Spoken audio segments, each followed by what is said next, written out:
परिवर्तन के संकल्प की मुट्ठी बींचिए और प्रचंड आवाज से बोलिए, भारत माता की, भारत माता की।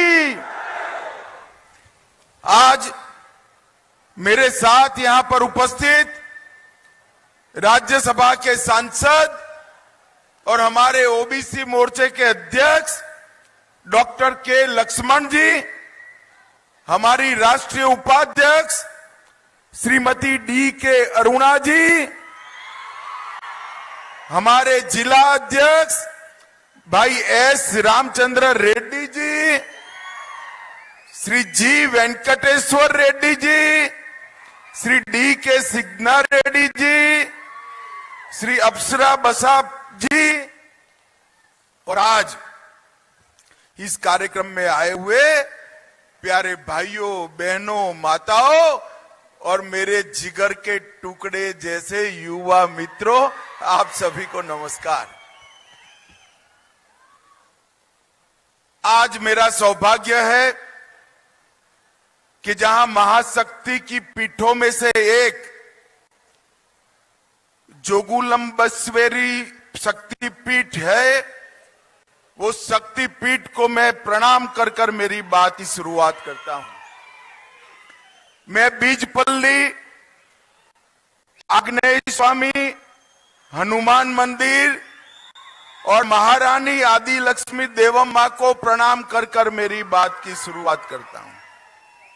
వేదిక ఆశీనటువంటి మిత్రులు, అశేష ప్రజానీకము, ఇక్కడ విచ్చేసినటువంటి నా యువ మిత్రులారా, సోదర సోదరిమణులారా, నేను చాలా అదృష్టంగా భావిస్తా ఉన్నాను.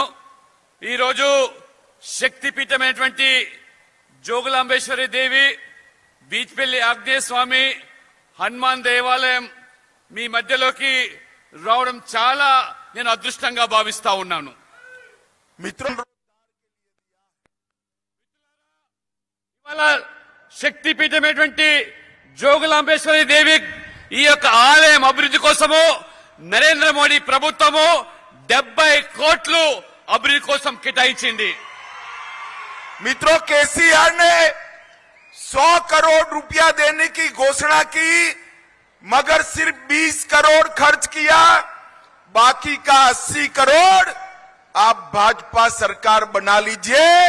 70 करोड़ मोदी जी ने दिया है, 80 करोड़ रुपया तेलंगाना सरकार देकर ये शक्तिपीठ को बहुत सुंदर यात्रा धाम बनाएगी। మిత్రులారా, మోదీ ప్రభుత్వము 70 కోట్లు ఇవ్వడమే కాదు, కేసీఆర్ గారు 100 కోట్లు ఈ ఆలయ అభివృద్ధి కోసం ఇస్తానని హామీ ఇచ్చాడు. కానీ ఇంతవరకు ఆ 70 కోట్లు మోదీ గారు ఇచ్చింది కూడా ఖర్చు చేయలేదు. అదేవిధంగా కేసీఆర్ ఇచ్చిన హామీ కూడా వారు నిలబెట్టుకోలేదు.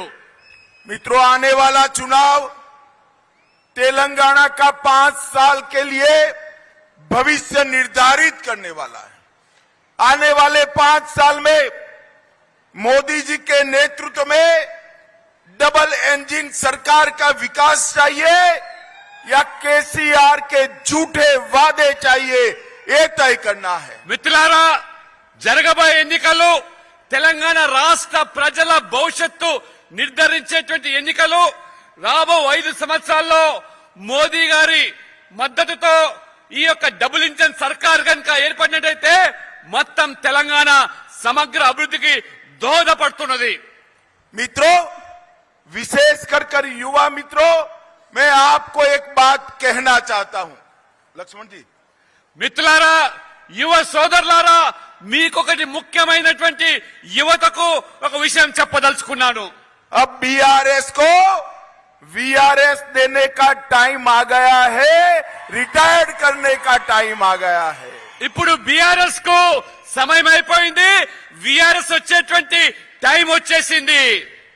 क्योंकि ये केसीआर की सरकार और चंद्रशेखर राव खुद झूठे वादे करने में इन्होंने वर्ल्ड रिकॉर्ड प्रस्थापित किया है। కేసీఆర్ గారు అబద్ధపు మాటలతోనే ఇవాళ ప్రజలను మోసం చేస్తూ ఏ రకంగా ఇవాళ మొత్తం హామీలన్నీ కూడా ఉల్లంఘించి మోసం చేస్తున్నందుకు ప్రజలు ఇవాళ ఆలోచన చేయాలి। मित्रों, मैं सिर्फ यहां की बात करता हूं।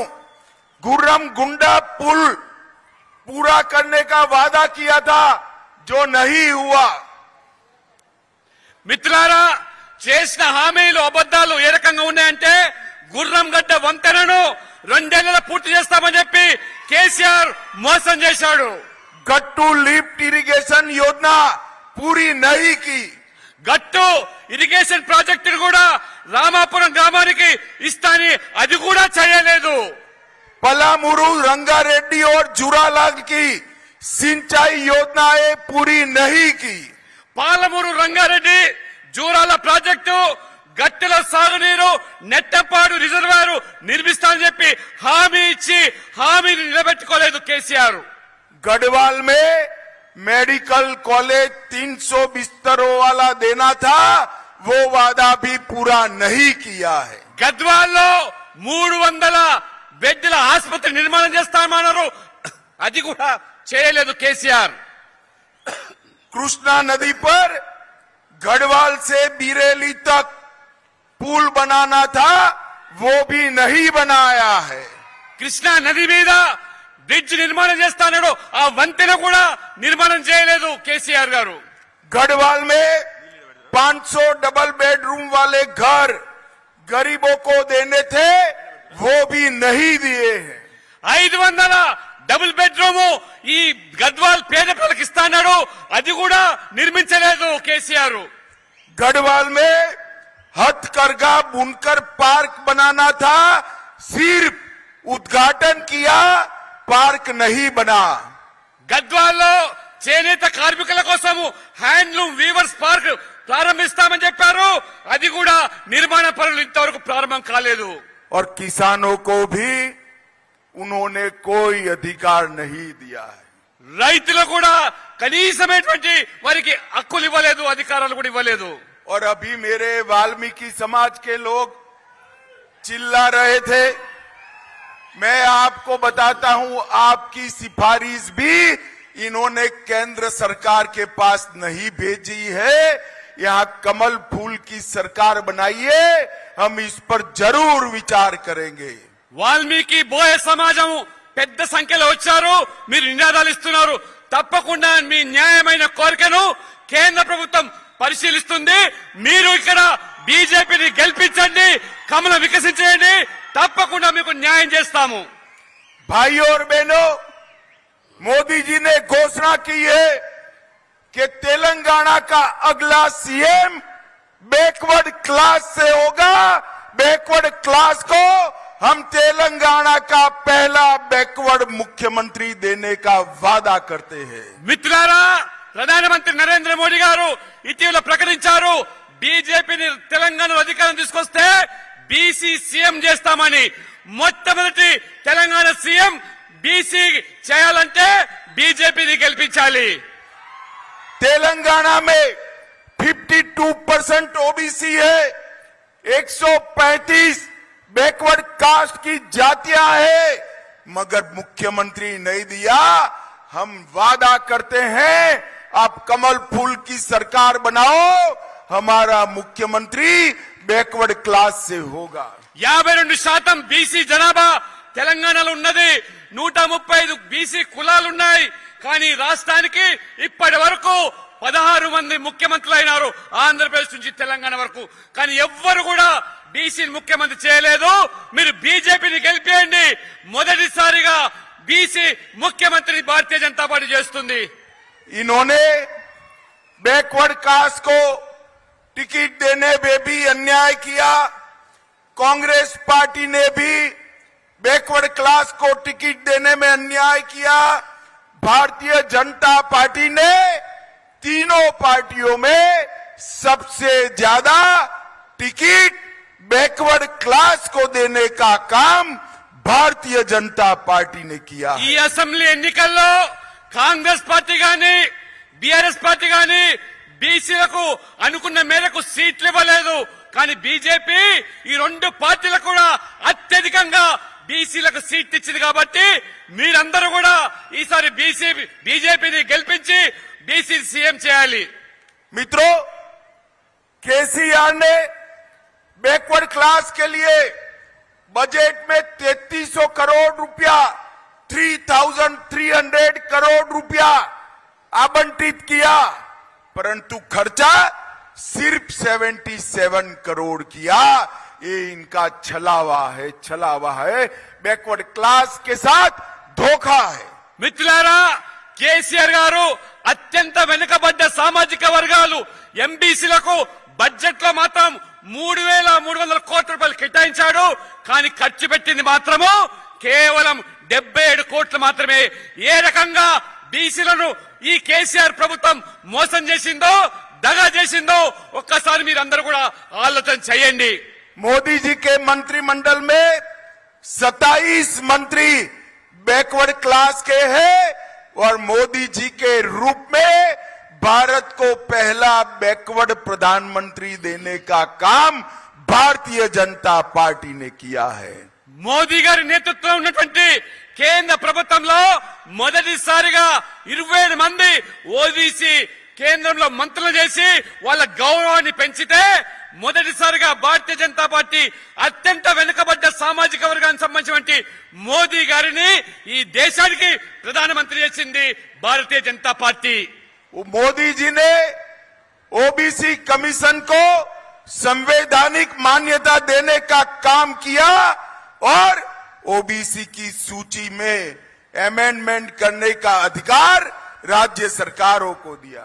మిత్రులారా, జాతీయ బ్యాక్వర్డ్ క్లాస్ కమిషన్ కు నరేంద్ర మోడీ గారు వాళ్ళ హక్కులు కాపాడడానికి ఒక రాజ్యాంగ హోదా కల్పించాడు. అంతేకాకుండా ఆయా రాష్ట్రాలకు ప్రభుత్వాలకు పూర్తి స్వేచ్ఛనిచ్చి ఏ కమ్యూనిటీనైనా బీసీలో చేర్పించడానికి ఆ రాష్ట్రాలకే పూర్తి అవకాశం ఇచ్చారు మోదీ గారి ప్రభుత్వం.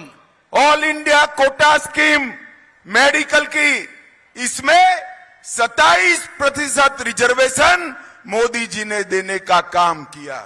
జాతీయ స్థాయిలో జరిగేటువంటి ఎంబీబీఎస్ ఎండి పరీక్షల్లో బీసీ బిడ్డలు డాక్టర్లు కావడానికి 27% రిజర్వేషన్ కల్పించింది మోదీ గారి ప్రభుత్వము. मित्रों, ये कांग्रेस और टीआरएस दोनों बैकवर्ड क्लास की विरोधी पार्टियां हैं.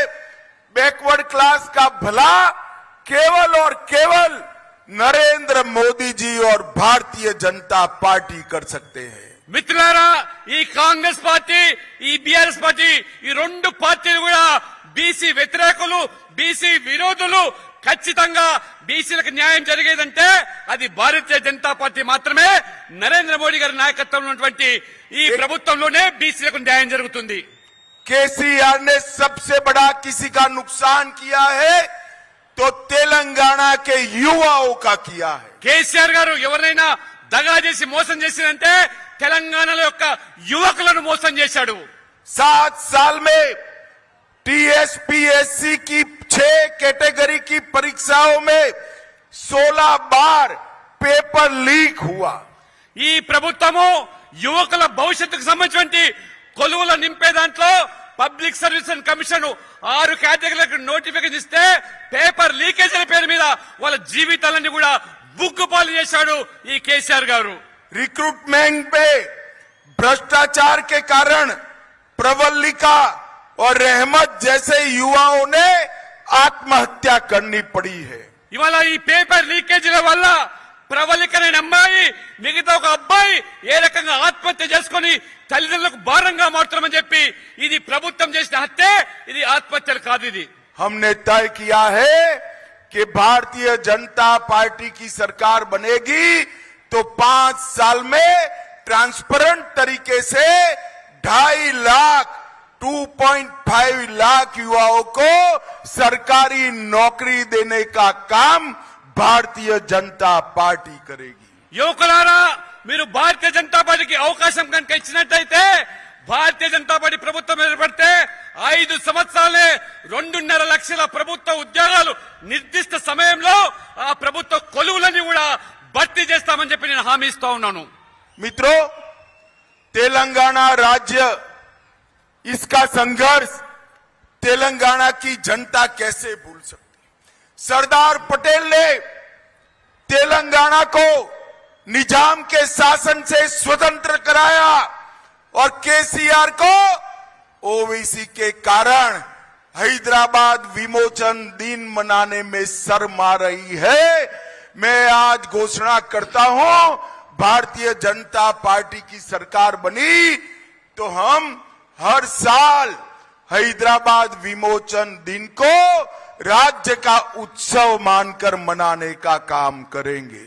మిత్రులారా, నిజాం నిరంకుశ పాలన నుంచి, ఆ అరాచక పాలన నుంచి, రజాకార్ల నుంచి ఏ రకంగా సర్దార్ వల్లభాయ్ పటేల్ ఆ నిజాం మెడలు వంచి భారతదేశంలో విలీనం చేసి మనకు ఆ స్వేచ్ఛ స్వాతంత్రాలు కల్పిస్తే ఈ కేసీఆర్ గారు ఆ యొక్క ఓవైసీ ఒత్తిడికి లొంగిపోయి 17 సెప్టెంబర్ అయితే తెలంగాణ విమోచన దినోత్సవంతో అది జరపకుండా ఓవైసీకి లొంగిపోయాడు. కానీ భారతీయ జనతా పార్టీ ప్రతి ఏటా ఈ తెలంగాణ ప్రజలు ఎవరైతే ఆ తెలంగాణ విమోచన దినోత్సవం కోసం పోరాడాడో ఖచ్చితంగా ప్రభుత్వం ఆ దినోత్సవాన్ని జరిపి తీస్తామని చెప్పి కూడా ఈ సందర్భంగా మీకు తెలియజేస్తా ఉన్నాను. मित्रों, केसीआर ने मुसलमानों को धार्मिक रिजर्वेशन दिया है जो संविधान के खिलाफ।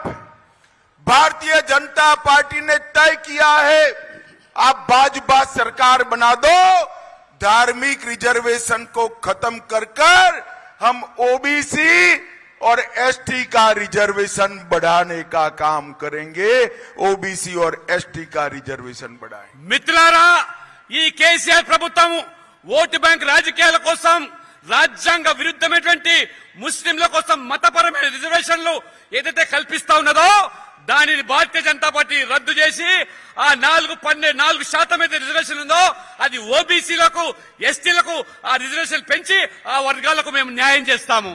मित्रों, तुष्टीकरण के कारण केसीआर ने भद्राचलम राम मंदिर में रामनवमी में राज्य की ओर से वस्त्र देने की परंपरा भी समाप्त कर दी। ఈ కేసీఆర్ ప్రభుత్వము ఈ యొక్క ముస్లిం సంతుష్టీకరణ కోసము హిందువుల మనోభావాలు గాయపరిచే విధంగా భద్రాచలంలో ఏ రకంగా తలంబ్రాలు ఈ యొక్క ముఖ్యమంత్రి దంపతులు వెళ్లి సమర్పించాలో దాన్ని కూడా ఇవాళ పూర్తిగా స్వస్తి పలికి హిందువుల మనోభావాలు గాయపరిచారు. मित्रों, बीआरएस की चुनाव चिन्ह कार है। कार भले केसीआर का चुनाव चिन्ह हो मगर कार का स्टीयरिंग ओवैसी के हाथ में है। మిత్రులారా, ఈ ప్రభుత్వం ఏదైతుందో వారి యొక్క గుర్తు కారు గుర్తు కావచ్చు, కానీ ఈ ఓవైసీ ఆ కారు స్టీరింగ్ నా చేతిలో ఉంది, ప్రభుత్వాన్ని నడిపించేది నేనని చెప్పకనే ఏ రకంగా చెప్తున్నారో మీరు ఒకసారి ఆలోచన చేయండి. भाइयों और बहनों, एक कांग्रेस पार्टी, टीआरएस और मजलिस तीनों 2G, 3G और 4G पार्टियां हैं। మిత్రులారా, ఈ కాంగ్రెస్, బీఆర్ఎస్, మజ్లిస్ పార్టీ ముగ్గురు ఒకటే. వీరు 2G, 3G, 4G గా ఇవాళ కొనసాగుతా ఉన్నారు ఈ మూడు పార్టీలు. 2G का मतलब है केसीआर और केटीआर 2 पीढ़ी से ये पार्टी चला रहे हैं। 2G అంటే అది ఇద్దరే, కేసీఆర్ కేటీఆర్ గారు వారే రాజకీయం నడుపుతున్నారు, అది 2G. ओवैसी की पार्टी भी 3G है, 3 पीढ़ी से वो ही पार्टी के मालिक बने हुए हैं।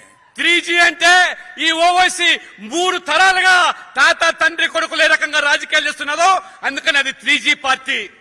और कांग्रेस 4G पार्टी है, जवाहरलाल नेहरू, इंदिरा गांधी, राजीव गांधी और अब राहुल गांधी. 4G అంటే 4 తరాలు, జవహర్లాల్ నెహ్రూ, ఇందిరాగాంధీ, రాజీవ్ గాంధీ, రాహుల్ గాంధీ, ఇది వారి తీరిది. मेरा आपसे अपील है, तेलंगाना को 2G, 3G, 4G से मुक्त कराइए और चंद्रमा पर तिरंगा ले जाने वाले नरेंद्र मोदी जी को मौका दीजिए. మిత్రులారా, మీరందరూ కలిసి ఈ రాష్ట్రంలో ఈ 2G, 3G, 4G ఈ పార్టీలకు స్వస్తి పలకండి, తెలంగాణ ప్రజలు విముక్తి చేయండి.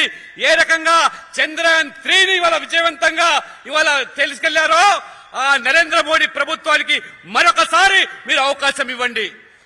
ये बीआरएस का एक मतलब होता है बी से भ्रष्टाचार, आर से रिश्वत और एच से समिति। पूरे भारत में साइज के हिसाब से अगर सबसे ज्यादा भ्रष्टाचार कहीं पर हुआ है तो तेलंगाना में हुआ है। टीआरएस అంటే అది పూర్తిగా తెలంగాణ దోపిడీ చేసే ప్రభుత్వం పార్టీ కాబట్టి దేశంలోనే అత్యంత అవినీతి ప్రభుత్వం అంటే అది టీఆర్ఎస్ ప్రభుత్వము, కేసీఆర్ ప్రభుత్వము। मिशन भागीरथ घोटाला, एक एक बोलते जाइए। మిషన్ భగీరథ అవినీతి, मियापुर भूमि सौदा घोटाला 4000 करोड़, 4000 కోట్ల మియాపూర్ భూముల కుంభకోణము, आउट रिंग घोटाला 7300 करोड़। ఆ రకంగా మరి ఈ యొక్క కుంభకోణాలు ఏ రకంగా జరుగుతున్నాయో మీరు చూడండి। कालेश्वर डैम घोटाला 40,000 करोड़, కాళేశ్వరం ప్రాజెక్టు పేరు మీద 40,000 కోట్ల అవినీతి, शराब घोटाला, ఇవాళ మద్యం సారా కుంభకోణము, पोल्ट्री चारा घोटाला, ఏ రకంగా ఇవాళ మరి ఈ యొక్క పౌల్ట్రీ ఈ గడ్డి దాని మీద కూడా ఏ రకమైనటువంటి ఈ కుంభకోణం అవినీతి, मिशन काकतीय 22,000 करोड़ का घोटाला, మిషన్ కాకతీయ పేరు మీద 22,000 కోట్ల ఇవాళ కుంభకోణం జరిగింది। मित्रों, केसीआर ने वादा किया था उनकी पार्टी जीतेगी तो दलित को मुख्यमंत्री बनाएगी। मैं पूछने आया हूं, केसीआर 2 बार जीत गए, दलित को मुख्यमंत्री नहीं बनाया, अब केटीआर को बनाना चाहते हो, ऐसी वादा खिलाफी कर कर कहां जाओगे? మిత్రులారా, తెలంగాణ రాష్ట్రం ఏర్పడితే మొదటి ముఖ్యమంత్రి దళితులను చేస్తా అని చెప్పావు, కానీ దళితులను దగా చేసి మోసం చేసి ఇప్పుడు మళ్ళీ కేటీఆర్ ను ముఖ్యమంత్రి చేయడానికి నువ్వు ప్రయత్నం చేస్తా ఉన్నావు। मित्रों, ये कांग्रेस पार्टी ने हमेशा तेलंगाना को अन्याय किया है। 2004 से 14 तक संयुक्त आंध्र प्रदेश को सिर्फ 2 लाख करोड़ रुपया दिया था। మిత్రులారా, ఈ కాంగ్రెస్ పార్టీ ఎప్పుడు మన తెలుగు రాష్ట్రాలకు అన్యాయం చేసింది, ఆంధ్రప్రదేశ్ కూడా అన్యాయం చేసింది। 2004 నుంచి 14 వరకు ఈ పార్టీ కాంగ్రెస్ పార్టీ కేవలం 2 లక్షల కోట్ల మాత్రమే మన ఆంధ్రప్రదేశ్ కు నిధులు ఇచ్చింది। उन्होंने संयुक्त आंध्र प्रदेश को 2 लाख दिया था, मोदी जी ने अकेले तेलंगाना को 2,50,000 करोड़ रुपया दिया है। ఆనాడు కాంగ్రెస్ పార్టీ ఉమ్మడి ఆంధ్రప్రదేశ్ కు 2 లక్షల కోట్లు ఇస్తే ఇవాళ కేవలం తెలంగాణ కోసమే మోదీ గారి ప్రభుత్వం 2.5 లక్షల కోట్ల నిధులు కల్పించింది। अंत में मैं आप सभी को इतना ही कहना चाहता हूं कि अयोध्या में राम मंदिर बनना चाहिए या नहीं बनना चाहिए? మీరందరితో చివరనే కోరుతున్నాను, అయోధ్యలో రామ మందిర నిర్మాణం కావాలా వద్దా? जोर से बोलिए, बनना चाहिए या नहीं बनना चाहिए? एक कांग्रेस पार्टी 70 साल से 70 ईयर से राम मंदिर को अटका रही थी, लटका रही थी। मोदी जी ने राम मंदिर का भूमि पूजन किया और 22 जनवरी को राम मंदिर में प्राण प्रतिष्ठा होने वाली है। మిత్రులారా, 70 సంవత్సరాలుగా ఏ రకంగా కాంగ్రెస్ పార్టీ రామ మందిర నిర్మాణం విషయంలో వివాదాస్పదం చేసి అన్యాయం చేసిందో, కానీ మోదీ గారి ప్రభుత్వము ఇవాళ జనవరి 22న భవ్యమైనటువంటి రామ్ లల్లాను ఆ రామ్ మందిరంలో ఇవాళ శంకుస్థాపన చేసి అందులో పొందుపరిచేటువంటి ప్రయత్నం చేస్తున్నది మోదీ గారి ప్రభుత్వం। मैं पूछना चाहता हूं, आप सभी लोग और विशेष कर माताएं बहनें राम लल्ला का दर्शन करना चाहते हो ना? నేను ముఖ్యంగా మా తల్లులు చెల్లెలు అక్కలు అక్కడ ఉన్నారు, మీరందరినీ కోరుతున్నాను, మీరు రామ మందిరం యొక్క నిర్మాణం జరిగిన తర్వాత రాముడి దర్శనం చేసుకుందామని సిద్ధంగా ఉన్నారా? खर्चा होगा ना? దానికి ఖర్చు అవుతుంది కదా, मगर करना मत।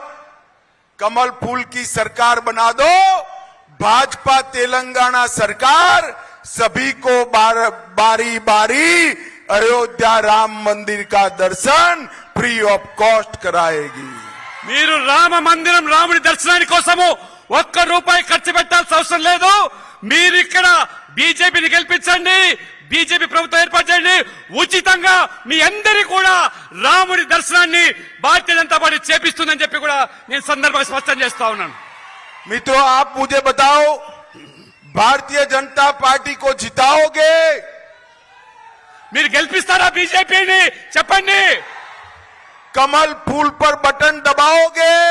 కమలం పువ్వు గుర్తులో ఓటేస్తారా? हमारे प्रत्याशी को विधायक बनाओगे? మా అభ్యర్థికి మీరు ఎమ్మెల్యే చేస్తారా?